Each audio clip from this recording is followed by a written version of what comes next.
Makambo etali ba FDLR eza makambo ekoki ko justifier ba massacre au bango bazo salate.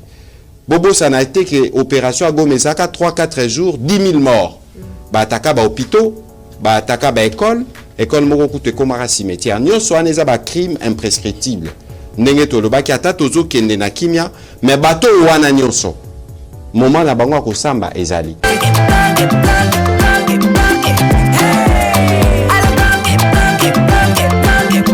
Oyoki elenge ya Congo. Tapez les mains, tapez les mains, tapez les mains, tapez les mains, tapez les mains, tapez les mains, tapez les mains.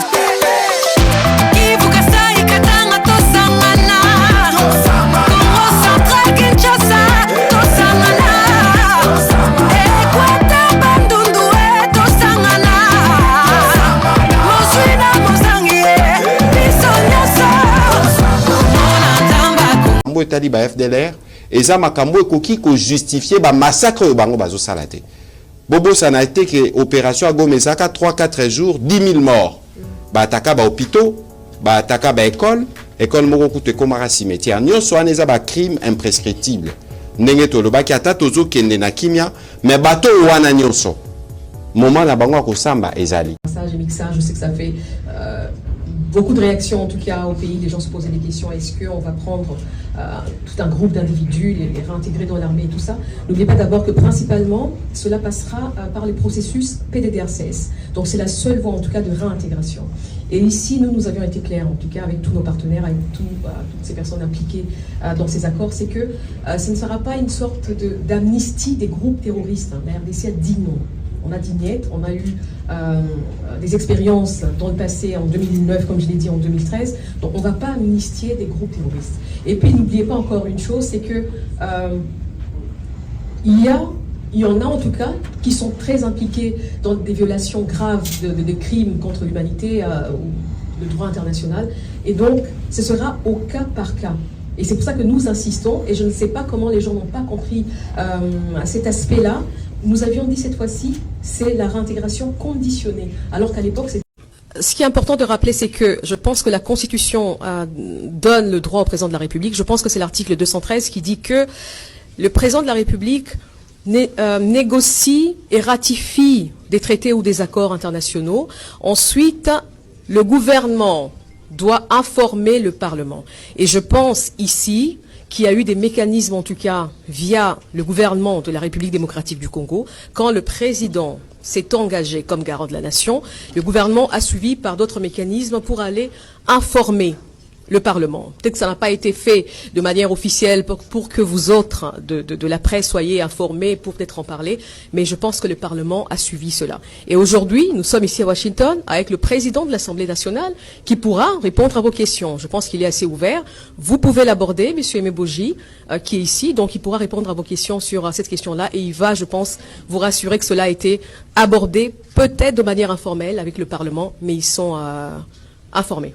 Ce n'est pas la vente des minerais aux Américains, on tient à le dire. La souveraineté sur les ressources reste entièrement congolaise. Ce n'est pas la paix contre les minerais, comme cela a été dit. C'est la sécurisation des minerais pour priver la guerre de financement. Ce n'est pas un protectorat déguisé. Les mécanismes sont conjoints, équilibrés et encadrés juridiquement. Et enfin, ce n'est pas un partage de territoires ou des parcs nationaux. Les Virunga, par exemple, restent pleinement congolais, sans condition ni exception. So we want to tell you... Goma Bukavu, kama tufuata hivi tunaambia kwamba tunapata mfano yote ili kime kabisa irudi nchini Kongo na tunakuwa katika hiyo njia tunaanza kwamba kime kitarudi kabisa, salama itarudi Jamhuri ya Demokrasia ya Kongo. La signature de cet accord, y compris aussi la signature des accords bilatéraux et ce que cela représente pour notre pays. Merci. Voilà, Monsieur Lusakweno, et puis on prendra la question de Monsieur Noré de ce côté. Venez déjà avancer, s'il vous plaît. Bonjour à tous, bonsoir. Après avoir vécu depuis 30 ans cette guerre, en 1998 j'étais à Lusaka, et tout ce qui s'en est suivi, alors je vous parle du dialogue intercongolais, de Sun City, du dialogue global et inclusif de Pretoria, entre Congolais où l'implication du Rwanda était notable, du style des conseils que Paul Kagame a récemment donné à ceux qu'il soutient, du M23, s'il était eux, Deux questions pour vous, Madame la Ministre. Que va-t-il advenir de cet accord si le M23 pas concerné ne bouge pas? Deuxième question. Quand vous signez au mois de juin l'accord, votre homologue rwandais déclarait pas de retrait des troupes rwandaises sans neutralisation des FDLR. Aujourd'hui, puisque, comme vous le dites, le dialogue est à un niveau supérieur, qu'est-ce qui permet ou qu'est-ce qui s'est passé pour que le président Trump dise, sans avoir peur d'être trompé ou trahi par les faits, que dans les quelques jours, dans les prochains jours, la situation va changer, les troupes rwandaises vont se retirer? Merci. Alors, qu'est-ce que nous allons faire si le M23 ne bouge pas? Bon, je pense que, encore une fois, le M23 en tant que groupe est assez connu. Nous savons quelles sont les ramifications de ce groupe. Nous savons d'où est-ce qu'il détient les ressources et les capacités qui lui permettent d'opérer de la manière dont il opère. Donc, s'il n'y a pas de changement concrètement par rapport à la situation, nous allons aussi savoir qui sont les acteurs qui ont un rôle à jouer, qui ont une influence et qui ont refusé, si vous voulez, d'exercer cette influence. Quand vous regardez l'accord qui a été signé le 27 juin, il y a aussi justement des engagements pris par tous les États signataires de ne plus fournir un appui quelconque aux groupes armés. Et donc, je pense que cette corrélation est relativement claire entre la posture du M23, la posture que le M23 va afficher et la redevabilité, les engagements qui ont été pris dans le cadre des accords de Washington. Qu'est-ce qui donne au président Trump l'assurance que les choses vont changer sur le terrain dans les prochaines 72 heures? Écoutez, je ne fais pas partie de l'équipe du président Trump, je ne fais pas partie de ceux qui lui indiquent quels sont les leviers qu'il pourra activer, mais encore une fois, je pense que le fait que nous ayons franchi ce cap très important avec la signature au niveau de chef d'État de ces engagements, des engagements qui prévoient justement très clairement une concomitance entre le retrait des troupes rwandaises et la neutralisation des FDLR. Je pense que ceci nous donne un cadre assez clair qui clarifie justement ou qui explique, qui illustre les responsabilités des uns et des autres. Et il en revient au président Trump et à son équipe de savoir quels sont les leviers potentiels ou existants qu'ils veulent activer pour accélérer les choses ou pour rendre leur rôle de facilitateur peut-être plus percutant. Je ne vais pas m'étaler sur une spéculation là-dessus, mais je pense que quand un chef d'État se prononce de la sorte, il a certainement des éléments en sa possession qui le rassurent sur la faisabilité de certaines choses. Voilà, dernière question pour la Mineta. Monsieur HK, allez-y, s'il vous plaît. Oui, merci beaucoup. Je suis Monsieur Honoré Kabongo. Ma petite question, elle ne cadre pas, elle ne fait pas partie du débat d'aujourd'hui. C'est au sujet de la réouverture de l'aéroport de Goma. Il y a des questions qui ont été posées là-dessus. La France n'en parle pas, la RDC non plus. Est-ce que...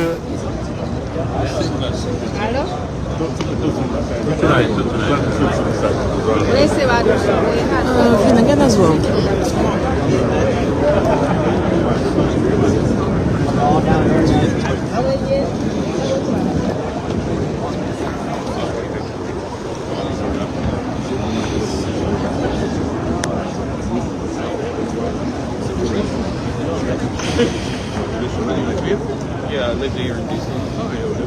Yeah, no, I was since 2019. Yeah, 2006 we got power. Oh, okay. I understand.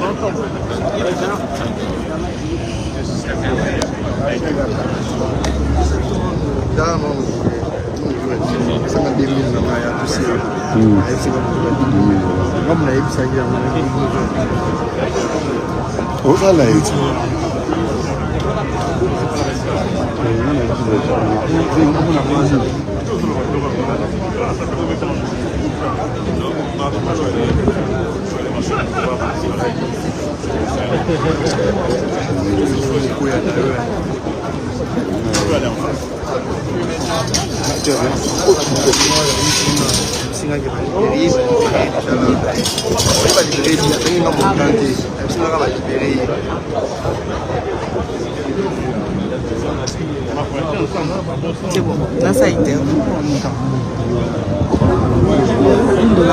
Alors, en direct de l'Institut pour la paix, William Kalengai, bonjour Mukubwa. Nous sommes en direct de l'Institut américain pour la paix. Mukubwa, nous sommes en direct. Bonjour. Bonjour Rachel. C'est parmi les dates historiques pour la RDC. On va se le dire. C'est un grand jour parce que c'est un jour où nous revisitons les impasses. Parce que quand on a une politique publique qui est menée pour pouvoir détruire l'intégrité de on est dans une première impasse et l'impasse se gère. Aujourd'hui, nous sommes en train de gérer cette impasse d'une stratégie de destruction pour pouvoir entrer dans une autre logique, la logique de construction. Le pays doit se construire et se reconstruire avec l'ensemble de ses adversaires. Voilà, donc c'est un grand jour. J'espère que les chefs d'État sont en train d'arriver. Cette signature va nous permettre. Ça, c'est le président rwandais qui arrive. D'envisager un avenir meilleur. Nous ne pouvons pas continuer à faire le mort et à détruire notre écosystème et surtout ternir l'image et l'avenir de nos enfants. Il faut à un moment donné s'arrêter. Je crois que cet arrêt est important parce que c'est un arrêt qui donne dans tous les cas aux deux pays la possibilité d'aller puiser en eux les meilleurs d'eux-mêmes parce qu'on se bat avec les défauts, mais on va construire la vie avec des qualités. Et cette qualité-là que je vois ici, sous l'auspice du président Donald Trump, le chef de l'État congolais fait preuve de beaucoup de sagesse et de prudence pour arriver jusqu'à cette signature. Je crois qu'ils viennent de le faire avec Hollande. Maintenant, ils se sont rencontrés avec Hollande. Maintenant, c'est ici où on va se dérouler la signature prochaine. Je crois que pour avoir vécu celle de Sainte-City, 20 ans après, que nous revenions encore sur la même réalité, ça veut dire que nous sommes en train d'aller au cœur de la crise. C'est une crise profonde où le Rwanda n'est que la partie visible d'un iceberg. Derrière le Rwanda, il y a un écosystème de coopération mondiale qui a fait de ce pays-là possible. Il faut donc que les Congolais comprennent que la paix, ça se construit, il faut prendre du temps, il faut prendre de la patience. Et il faut la construire avec les vraies personnes, celles qui ont décidé d'aller de l'avant. Alors, je peux souhaiter à notre pays bonne chance pour que cette signature d'aujourd'hui devienne le départ d'une autre signature, la signature de la paix. Il faut que la paix revienne. Elle doit être signée par les vécus quotidiens. Que les Congolais ne désespèrent pas de leur nation. Nous sommes dans une phase très sombre. Mais quel qu'il soit la longueur de la nuit, oui, le soleil finit. Merci beaucoup.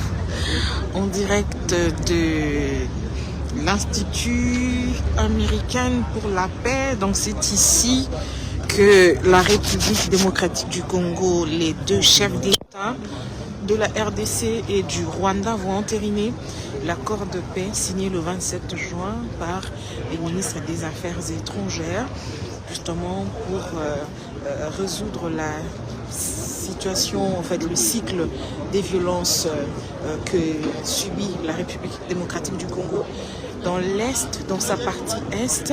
Et donc cet accord prévoit donc des obligations des part et d'autre, et puis une volonté commune de pouvoir entrer dans le secteur économique, voilà, et avancer ensemble. Donc voilà, je vais chercher mon trépied.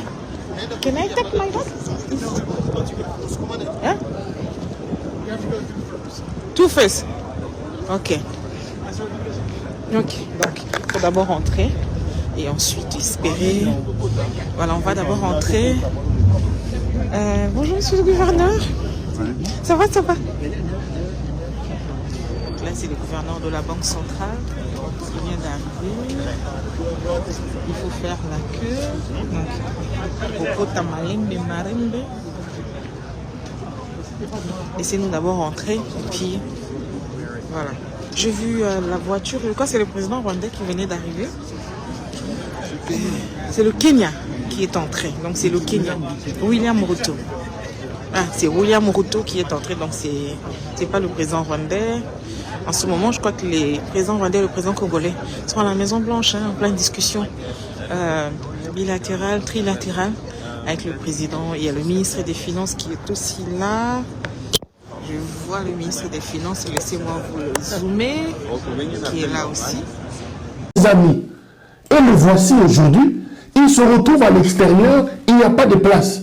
Je vois ici le Tony Kankushiku, son cousin, tu vois ma cousine Naye, là tu as Eberan, donc une centaine de personnes, parmi lesquelles les charlatans de journalistes, etc., etc. Donc, c'était une cacophonie terrible. Cacophonie terrible. Mais entre-temps, pendant que vous vous amenez sans applaudisseurs, Kagame a amené une délégation d'environ 10 personnes. Mais qu'est-ce que Kagame fait? Il est arrivé, là je suis encore en dehors de la chose.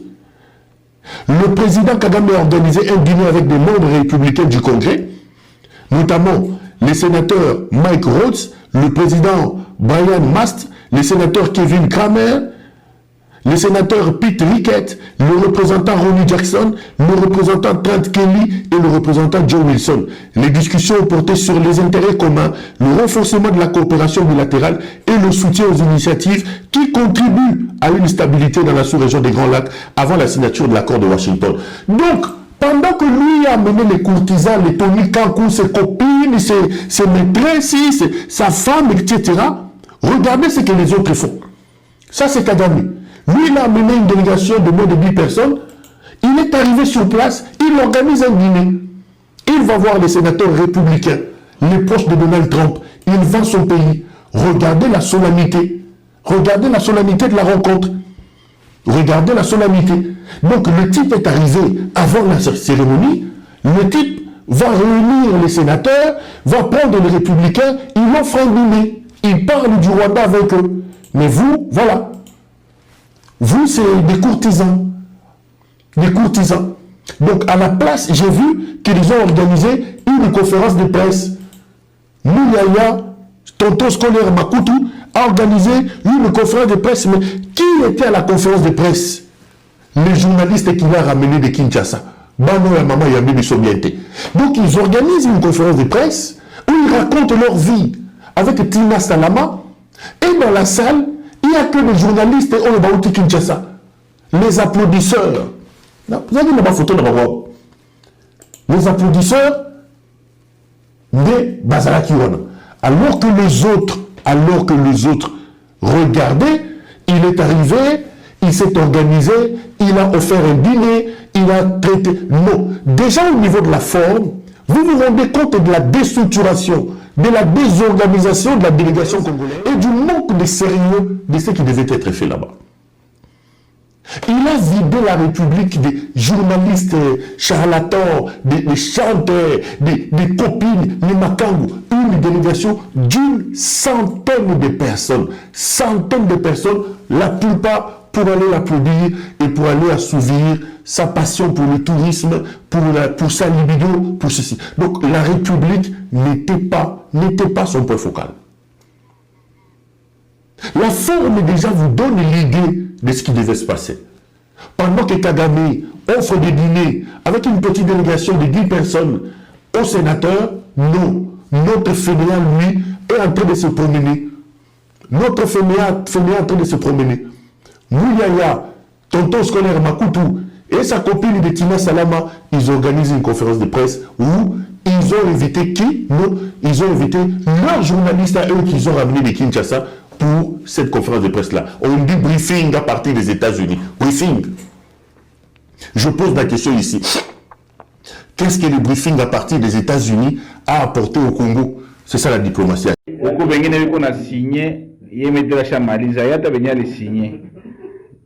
Bwana Mbebe sasa naye sinye.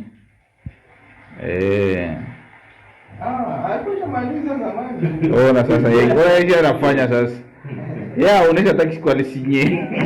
Bandi. Aonesha hata. Ase. Anafungula sasa. Au président wetu huyu. Scénario fictif, à peine 3 heures après son retour de Serbie, le président Félix Tshisekedi aurait, selon des sources officieuses, effectué un déplacement discret à Kigali, où son avion aurait atterri ce vendredi dans la plus grande confidentialité. Toujours selon ces sources, aucune cérémonie protocolaire n'aurait été organisée à son arrivée. Escorté par un dispositif restreint, le chef de l'État congolais aurait été conduit directement vers la résidence privée du président Paul Kagame pour un entretien à huis clos. Cette rencontre, tenue loin des caméras, viserait à finaliser les contours d'un projet d'accord de paix entre les deux pays dans un contexte régional tendu. Plusieurs points sensibles seraient au centre des échanges. La sécurisation des frontières, la question des groupes armés, la coopération économique transfrontalière et la mise en place d'un mécanisme de confiance supervisé par des partenaires internationaux. Des conseillers diplomatiques évoquent également la possibilité d'un comité conjoint de suivi chargé d'assurer l'application des engagements qui pourraient être signés dans les prochaines heures. Si cet accord venait à se concrétiser, il marquerait un tournant historique dans les relations entre Kinshasa et Kigali, longtemps marquées par la méfiance et les tensions récurrentes.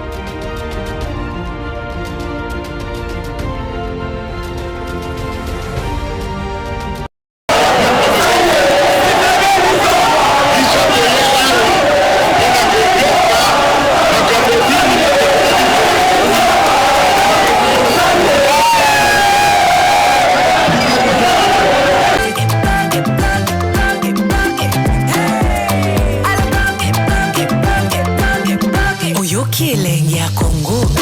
Tapez les mains, tapez les mains, tapez les mains, tapez les mains.